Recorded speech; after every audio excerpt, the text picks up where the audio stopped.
They should be standing up and saying, I'm for the dealer. I'm on the dealer's side. I'm a vendor, I'm a partner. I share data with you, I don't share it with anybody else. I take this stand today. I don't deviate, I don't cut fine print into it. You know, the large print giveth and the small print taketh away. Okay, so we need to take a look at all that print, and all the dealers need to understand. So I think a standard agreement would be great. That anybody dealing with a dealer's data would have a standard piece of their agreement, a boilerplate, if you will, that everybody followed and everybody could agree to. Now, getting everybody's agreement is a difficult thing.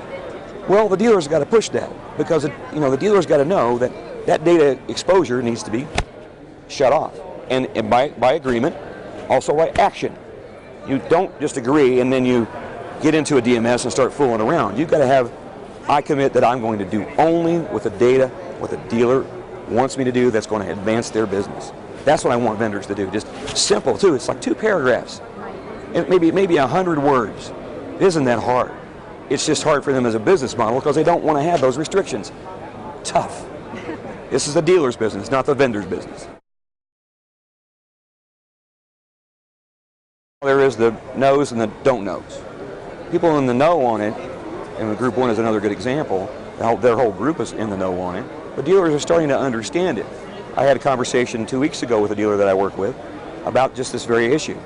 And he said, well, you know, I want to make sure that I don't lose car deals or I don't get messed up with my vendors. But we went through his exposure, and after he understood that the data he was relaying wasn't protected by the agreements that he had, he's now going back to his vendors and asking for agreements to come back from them that fix that issue. That's a big step for a little guy. He's not a big dealer. Right. But he understood it. If a little guy can understand it and the big guy can understand it, and those are 2 people that, you know, you think, well, Group 1 has all these resources, but one dealer, one small dealer can understand it. Then everybody can. They just don't right now realize the importance. So it's, I don't know how important it is what the problem is.